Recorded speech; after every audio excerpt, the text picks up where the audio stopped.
it's a long story, but I had him on my show years ago.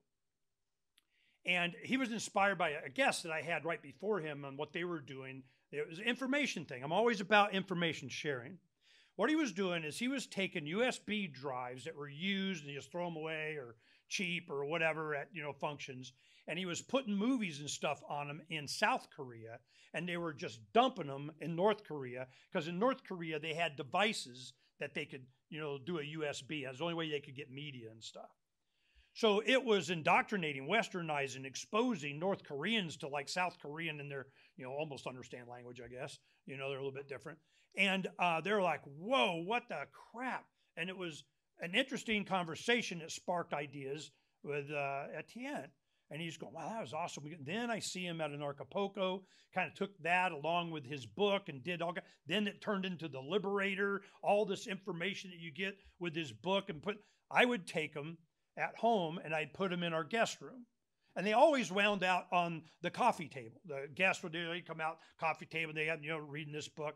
Then it wound up in, copy in the bathroom. So then it gets, ear torn. It was just a visual representation of what's really going on, which has a lot of impact, especially on the youth, which is why he did it initially.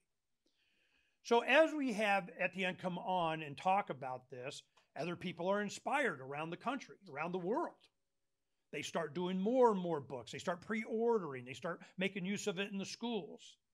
This has been a good example of somebody, a concerned father, a concerned American, that wanted to have an impact on his community, that wanted people to know and see and understand and internalize what he saw. Would they respond to it? Yes, they did. So now he's in Sedona. He spends his time, here and around the country, and probably, summer might, not be as much, but he's found a home here, and he's been introducing me to a lot of you guys over the years, and it's been a very interesting experience. People that are of the freedom-oriented mindset already going inside, and what's important to their individual pursuit of happiness. There's something in the way. Oftentimes, there's a cloud. There's a specter. There's an apparition. There's something out here that's suppressing this enlightenment that's exploding all over the world. And I've seen it progress from the time that the internet started. Then it went broadband. Then you got satellite communications. Then you got the ability to edit and make your own feature-length freaking movie. We'll get in with Larkin.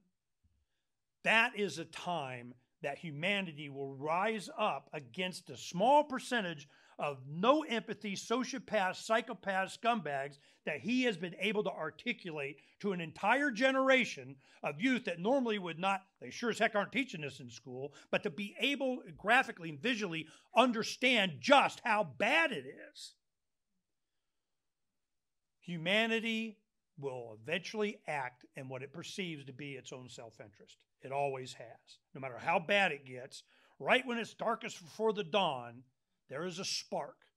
And my only concern over the decades I've been doing this has been the only way that they could suppress humanity, keep it down, and not oppose the evil is if they physically change us. Fluoride, vaccines, aerosol, GMO foods, they have to take that spark that makes us human and will always rise up against this inevitable threat of Satan, evil, bad. I just call them pointy horn, pointy teeth, blood dripping, pointy tail people. That's how I explained it to my kids in the 90s. Well, who's this guy? They're just pointy tail people, man. I mean, how else do you tell a 12-year-old? They're evil. There is evil in this because there's a lack of compassion and empathy that is represented by Christ or other religions. That compassion, that love that you benefit from, that you seek, that you work on for yourself is in opposition to they, them, those that will use whatever evil and bad and fear to get you to do whatever. Etienne has tapped into that, and he's created an awareness and a tool for all of us to use, and I'm hoping he has some more for us weapons against evil. Etienne.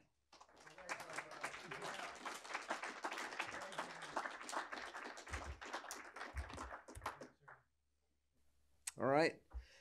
So first of all, for those that are unfamiliar with me or unfamiliar with my work, my nom de plume is Etienne de la Boetie squared.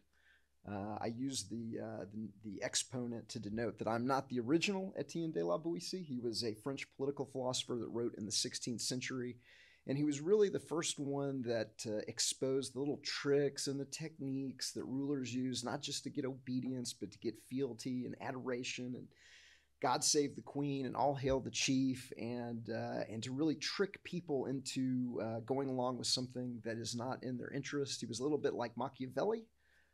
Machiavelli was hire me, and I'll show you how to run these tax slaves. Whereas Boetie was like, hey, these guys are jerks. They're running game on you, and this is what the game is.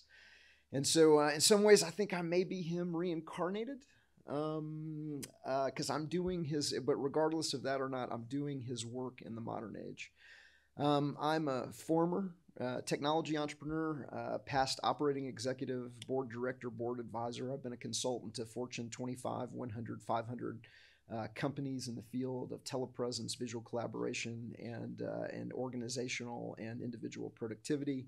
I worked on Wall Street. I've run a national third-party political campaign in my youth. I worked at one of the big four think tanks, and I was part of Washington, D.C., Northern Virginia, and Maryland's largest CEO network. And from those vantage points, I've been able to see government up close and personal, and I've been studying it for over 30 years now. And so I want to just give you a little bit of background so that you understand what I'm doing.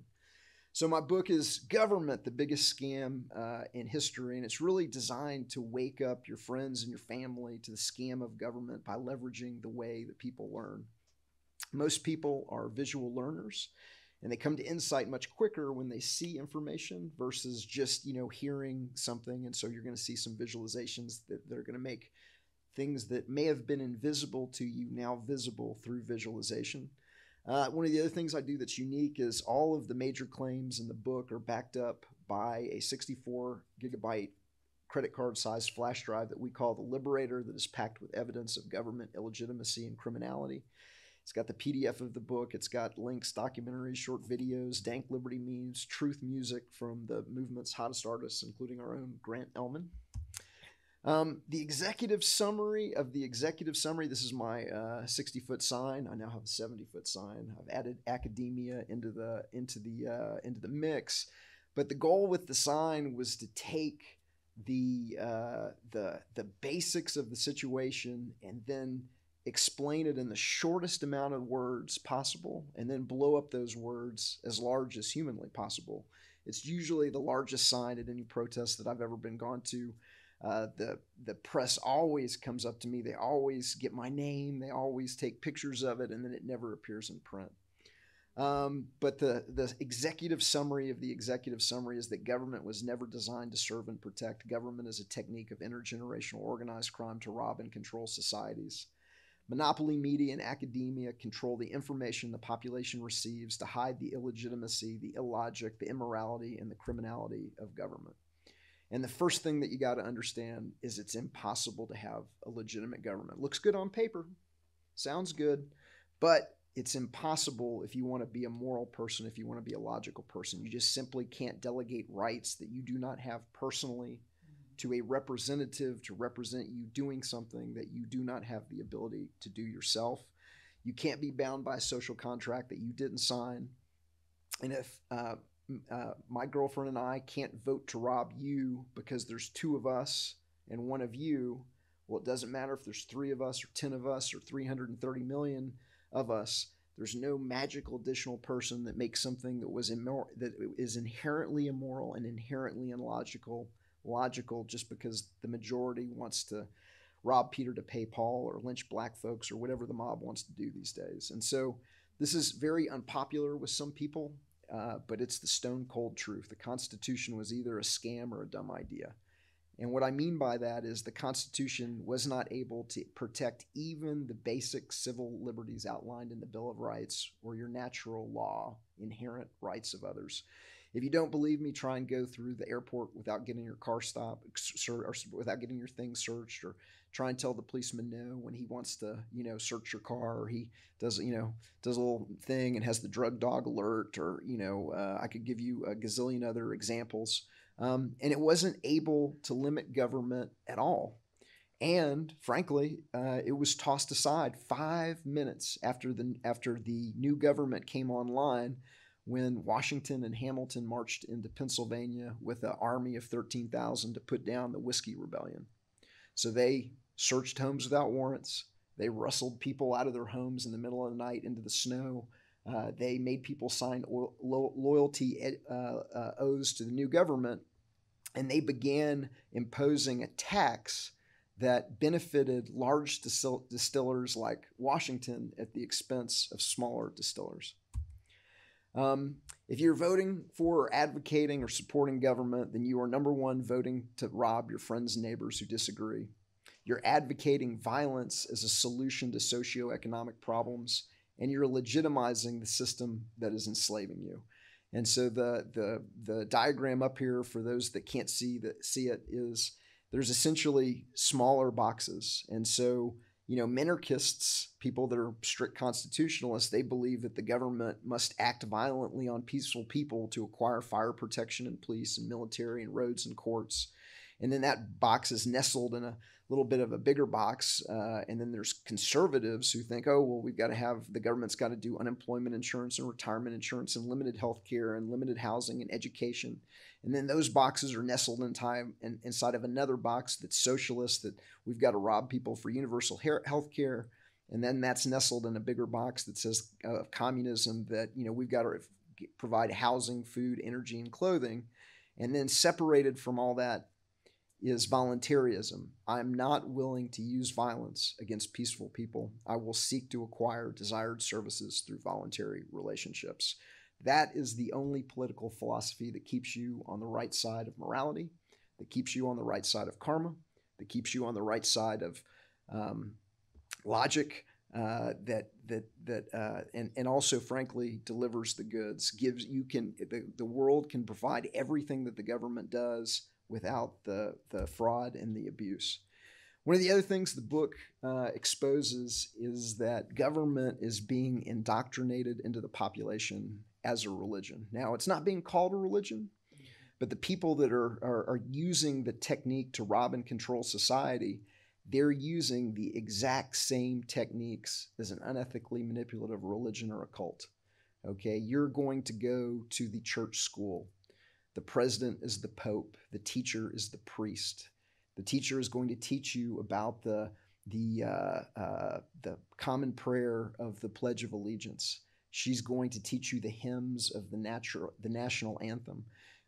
They are going to take you.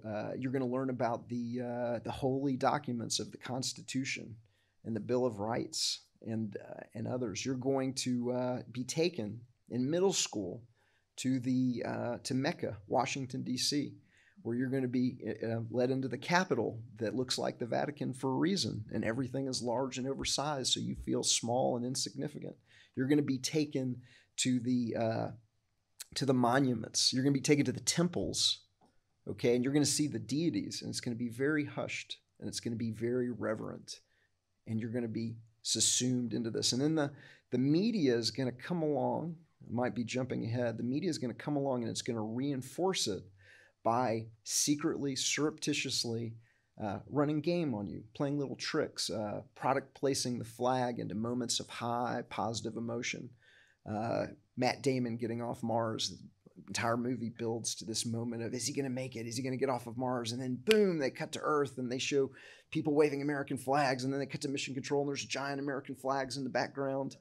Rocky, after he wins, his match against the Russians, he's got the American flag over him. Superman's flying through the sky, around the planet carrying the American flag. It goes on and on and on. Once you see it, you cannot unsee it.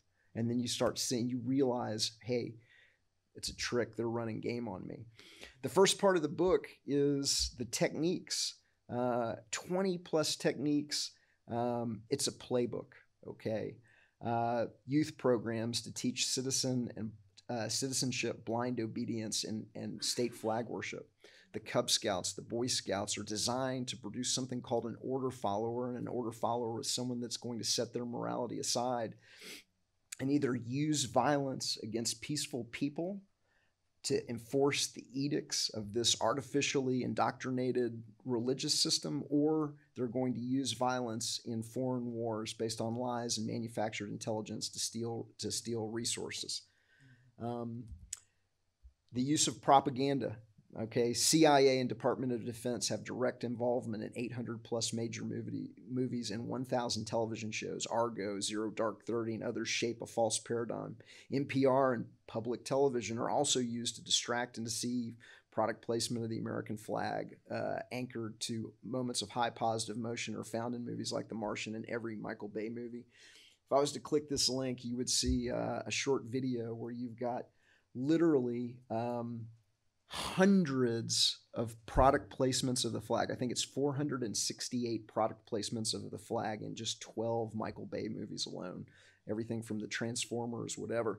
This is actually an old statistic. There's a new documentary out, relatively new. I think it came out about a year ago, called Theaters of War. And Theaters of War claim it's 1,000 plus movies and thousands of television shows, where the Pentagon, if they're loaning you the military equipment and the tanks and everything like that, they have the ability to rewrite scripts. And they've literally been changing the history of what happened in the Vietnam War and the Korean War and the World War II and World War I. And they've been changing history, or you don't get the toys, you don't get the extras, you don't get to use their military bases. I think you get the idea. One of the things that I do that's also kind of unique is I'm making the invisible visible. And so the book is designed to kind of bring people to that moment of insight, because they can see the control system with their own eyes. This is a visualization from the book. These are actually free posters that we call the White Rose Mucho Grande that you're able to download and print, and put up yourselves. We're decentralizing that resistance, which is something that Ernie just mentioned. And the value here is, if you told your friends and family that there were 6 monopoly media companies running hundreds and hundreds of subsidiaries to give everybody the illusion that there's all these information sources in society, maybe they'd believe you. You show them a media ownership chart and they're like, holy crap, there's 6 companies running hundreds of subsidiaries to give everybody the illusion that there's all these information sources in society, because they saw it with their own eyes. And when they saw it with their own eyes, that made it visible. This is another visualization from the book. These are 3 organizations that Jeffrey Epstein was a member of that have maneuvered their members into the key reporterships, editorships, publisher positions to control perception and propagandize and deceive the population across dozens and dozens of media properties. Now, you probably didn't know that that's going on, but visualization can make something that was invisible visible, and now all of a sudden your friends can go, oh, I guess they could all be in on the COVID. I guess they could all be in on 9/11. I guess they could, because I didn't understand that this was going on because it was invisible to me. But visualization makes it visible for everyone.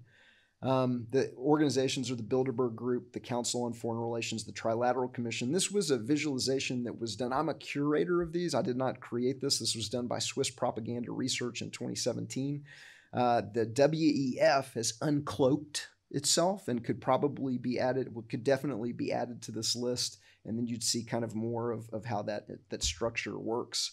Now, those 3 organizations that I just mentioned, the Council on Foreign Relations, the Bilderberg Group, and the Trilateral Commission, it's not just the media. This visualization shows that those three organizations have infiltrated their members into the presidency, the vice presidency, the Import-Export Bank, the cabinet. They were the original ones to penetrate the cabinet. I don't know if you're familiar with Klaus Schwab's quote of how the WEF penetrates the cabinet.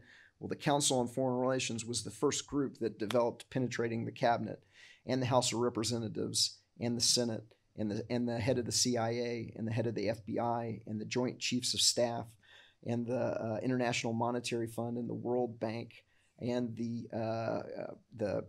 media, universities, the Federal Reserve System, And then key in this area, like right here, okay, here's the people that are running it all. These are the money center banks that create money out of thin air, even though it's inflationary and even though it's stealing the value out of your money. And that is that system that produces an unlimited amount of money. That is how they've bought up and monopolized the media. That's how they've bought up and monopolized the politicians. That's how they've bought up and monopolized the NGOs. That's how they are providing this unlimited funds to control the information that society receives. And it's the banks at the top, and that's it. Meet the new boss, same as the old boss. If you really think about it, if you really, really think about it, Trump and Biden are 100% in lockstep for every single thing that matters to the powers that be, okay? They're 100% in lockstep on fractional reserve banking. They're 100% in lockstep on confiscatory taxation. They are 100% in lockstep on the COVID. They were 100% in lockstep on them giving orders and you following orders. They are 100% in lockstep on bailouts and stimulus, where trillions of dollars are handed to private banks, private companies through the TARP and the TALF and the bailouts and the COVID relief and everything like that. And so it's the illusion of choice. I mentioned, Jeffrey Epstein was a member of the CFR, the Trilateral Commission in Bilderberg, and I think he should be their poster boy, okay? In addition to controlling the information people receive, there appears to be a program going on to blackmail and control prominent individuals, politicians. Jeffrey Epstein was caught doing it at a factory scale. At a factory scale level. It's called, in Washington, D.C., it's called a brownstone operation. There have been a couple of other brownstone operations that have been exposed over the years. They'll get you drunk. They'll pop you a roofie. They'll put you into a room with a little boy, a little girl. They'll take photographs. It's a system. We talked about the old media side, and so on the first media visualization I showed you, that was the old school media. That's the newspapers, the radio stations, the television stations, the satellite networks, the cable networks. The new media, the internet companies, and the folks like that, they had the internet long before we had the internet. I'm an ex-networking guy. I used to build networks for Wall Street, for market data and trading floor technology. I used to work at global ISPs. This is a diagram from 1974, before DARPA, the Defense Advanced Research Project Agency. There was ARPA, the Advanced Research Project Agency. This is a network map from 1974 showing dozens and dozens of institutions connected to the internet in 1974. So by the time they released it to us, they'd already figured out what were the technologies that they had to control to widely control perception widely on what I like to call the DARPA internet. So whether it's search, whether it's social media, whether it's Wikipedia, these are the ones that aren't just theoretically controlling the information that you receive. These are the ones that have been caught flat out, outright. Twitter files, Matt Taibbi, Racket News, what Matt Taibbi has called the what is it? Oh, I forgot. The censorship industrial complex. We have a poster that he identified going through the Twitter files, looking at who was censoring information, including truthful information. So they've been forced to admit that they censored truthful information about the dangers of vaccines because they didn't want to have vaccine hesitancy. And so it's not a theory that these companies are lying to you and controlling the information you receive algorithmically. It has been proven through the releases of what are called the Twitter files. Key companies and technologies in the beginning received overinvestment. Other DARPA technologies, Google Earth was a military program called Keyhole Satellites. Advertising and media partnerships, support from cartel companies, multiple examples of ostensibly private companies censoring specific individuals across multiple platforms simultaneously, and Google News steering news traffic to a small handful of cartel companies. Why? It's trillions of dollars. We are being robbed of trillions of dollars. And where is that money going? It's going to exorbitant banking profits and value secretly stolen out of the dollar. It's fractional reserve banking that allows banks to create money out of thin air, even though it's inflationary, and steal the value out of everybody else's money. It's trillions of dollars handed to private banks and companies in bailouts and stimulus. It's military procurement and unnecessary warfare, which is eugenics, which I don't have time to get into eugenics, but if you understand eugenics, that's the key that unlocks all the locks and explains the warfare, explains the COVID, explains fentanyl and drugs, explains what's in the vaccines, and a great many other things. It's homeland security and police state spending. It's government monopoly privileges. So who gives the media its marching orders? So it's the banks on the top. I believe, I'm speculating right now. I'm going to tell you what I can prove, and then I'll tell you what I can't, what's speculation. But what I believe is that the banks are providing certain firms with unlimited funds to buy up and monopolize their competition. That ownership is being concentrated into BlackRock and Vanguard and State Street and a couple of other large, asset managers. And then it would be obvious if they just left one company. So they're going to leave two. So you have your choice in computer chips between AMD and Intel. You can go to Walmart or Target. You can go to Costco or Sam's Club. You can go to Lowe's or Home Depot. You can go to Staples or Office Depot. You can go to Dick's or Sports Authority. You can drink Coke or Pepsi. You can ship with FedEx or UPS. You can pay with Visa or MasterCard, or you can vote for Republicans or Democrats. The WEF, the World Economic Forum, is taking and organizing the C-level executives and the publishers, editors, and publishers of the companies that have been bought up with fractional reserve dollars, and they're organizing them and they're meeting on a regular basis in secure facilities around the world that have been swept for bugs. And if you're going to rob the world, you got to have meetings. And these are some of the front organizations that give the group the ability to have large-scale meetings in secure facilities around the world. We've already really talked about that you don't need government, and a little bit about voluntarism. I will tell you, voluntarism is the rebrand of anarchy, and if that scares anybody, that's because they've changed the meaning of the word anarchy over time. One of the things that I do in my book is I compare the 1827 definition of anarchy from the Webster's dictionary to the modern version from the Merriam-Webster's dictionary, so you can see how that it's been changed to chaos and dystopia. The movies and the organized crime movie system comes around and they rebrand it. All anarchy means is no rulers. Doesn't mean no rules. It just means no rulers. But the rulers don't want you to know that there's an option on the menu called no rulers. Because if you had a choice between no rulers and rulers, most people would probably choose no rulers. And so we're going to scare you away from the one thing that might free you. I'm going to spend just 5 minutes on solutions. And so number one is find others and get organized. There's power in numbers. You're part of a safety net that we're building here in Sedona.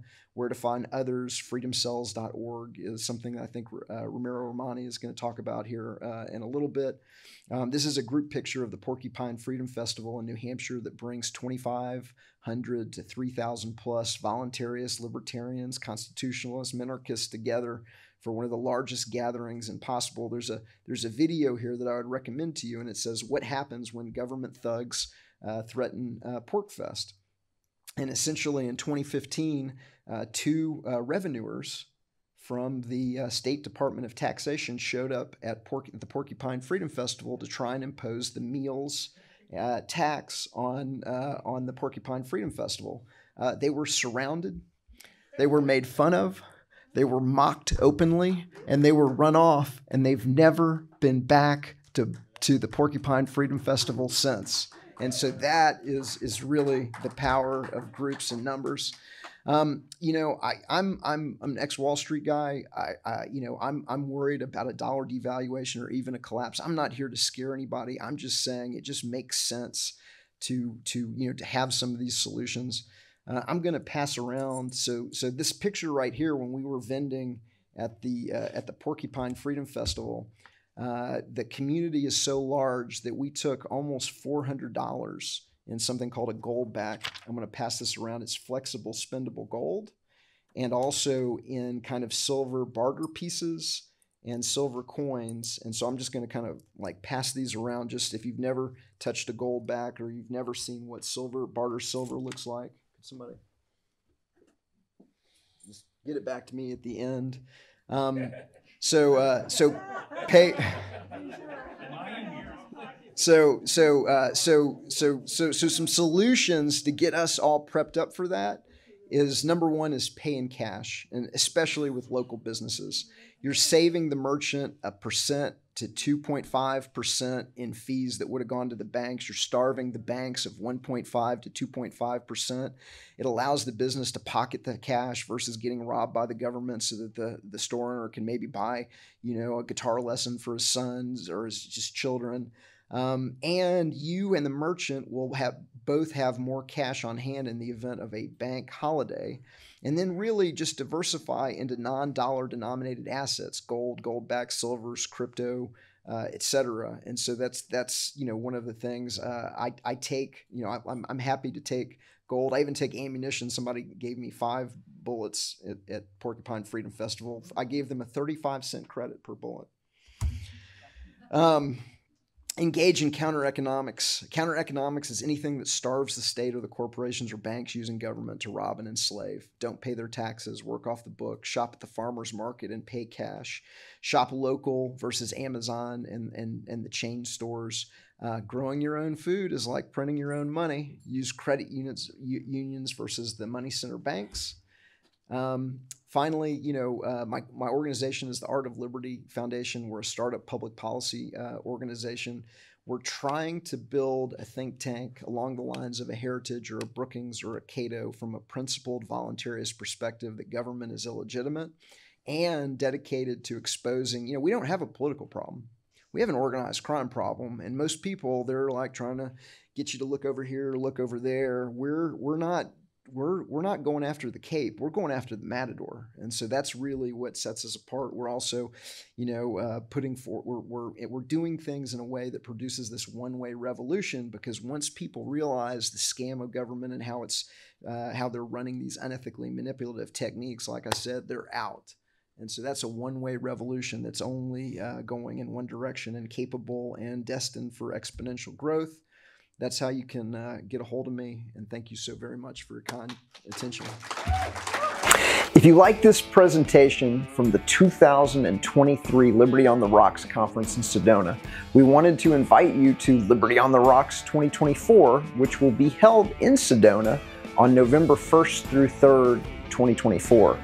This year, the theme is the Voluntaryism Conference, and while many Americans will be getting ready to hold their noses and vote for the lesser evils in what we believe are easily rigged elections with black box voting machines and mail-in ballots, we are assembling the most prominent voluntarists on the planet to talk about how we can get all of the legitimate, non-redistributive services people want from government without the waste, fraud, abuse, and extortion. Join David Friedman, Larkin Rose, Walter Block, James Corbett, Derek Brose, and myself and musical headliner Grant Presence Elman in Sedona, either in person or virtually, on November 1st through 3rd. Details at sedona.artofliberty.org.